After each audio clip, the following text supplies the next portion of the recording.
Well, having a baby is supposed to be one of the happiest times in a woman's life, right? Well, not so much for some new moms. In fact, 10 to 20% of mothers develop a disabling form of mood disorder called postpartum depression.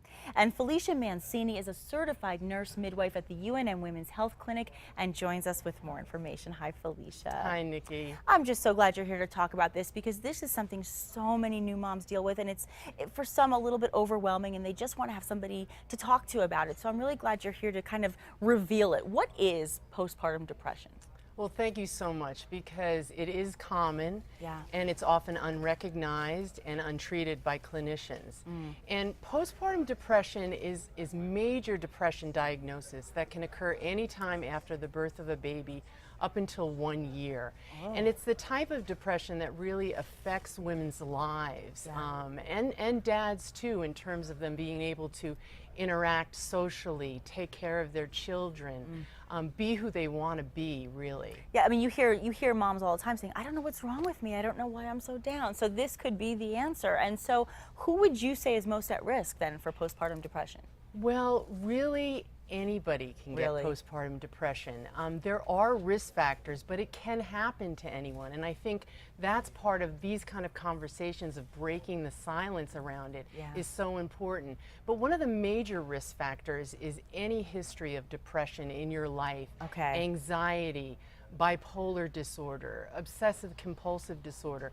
A lot of times people think, well, I didn't have postpartum depression, but I was so anxious. Well, anxiety can actually be the other face of depression. Absolutely. And, you know, going from that, I want to kind of transition into this question then. What are the symptoms that somebody should be looking for postpartum depression? So what can happen, like you said, it's supposed to be the happiest times in your life, and yet you're crying a lot. You don't want to leave the house because you're afraid. You stop eating, you stop sleeping. A lot of times the people on the front lines of noticing this are family members. So if after a week that mom or dad doesn't seem like who they are, then it's time to start talking about it. What is going on? Okay, yeah, because if they're not snapping out of it, because, you know, obviously, especially with people who have C-sections, they're having a surgery, that's very natural after a surgery to go through a little bit of a depression. But then if it continues on, that's when you should be looking. Well, and what you're talking about, Nikki, is the baby blues. And actually 80% of women have the baby blues. Right. 80% of women are kind of, you know, crying at the drop of a hat. They watch a commercial. And they're crying. It's true. And that's okay, but within a week, that should really have dissipated. And then it's time to really call up your provider and keep calling until you get somebody who's actually going to listen to you. Okay. So then when does it generally begin? You know, it varies. I've had women who they even know in the hospital something's not right. Or within 6 weeks of having the baby. I've also had women come back to me at 6 and 8 months. Oh, wow. And I screen them, and they've been struggling in silence with it. Okay, so we're discussing the problem, but of course, with every problem, we always look for a solution. So how is it treated? So I think the thing that I really want to say to everybody out there is that number one, you're not alone. That's the most important. And number two, you are not to blame. And number three, it is 100% treatable. So with support, some women go to support groups.